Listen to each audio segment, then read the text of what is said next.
যুক্তরাষ্ট্রের প্রস্তাবিত দ্রুত বসবাসের অনুমোদনমূলক গোল্ড কার্ড ভিসা কর্মসূচি ধনী বিদেশিদের মধ্যে খুব বেশি আগ্রহ সৃষ্টি করতে পারেনি।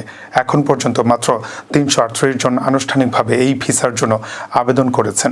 যুক্তরাষ্ট্র সরকারের দাখিল করা তথ্যেও বলা হয়েছে, এই কর্মসূচি অন্যান্য ভিসা প্রক্রিয়ায় কোনো উল্লেখযোগ্য প্রভাব ফেলেনি, যেখানে সাধারণ ভিসায় আবেদনকারীর সংখ্যা ১০,০০০-এরও বেশি।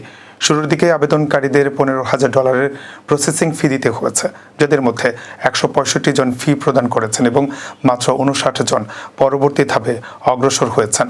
সরকারি কর্মকর্তারা জানিয়েছেন, এখন পর্যন্ত খুব অল্প সংখ্যক আবেদন অনুমোদনের পর্যায়ে গেছে, যদিও শত শত আবেদন এখনও যাচাইয়ের অপেক্ষায় রয়েছে।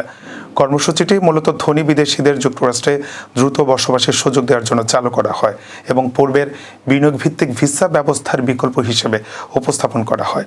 তবে এই উদ্যোগ আইনি চ্যালেঞ্জের মুখেও পড়েছে।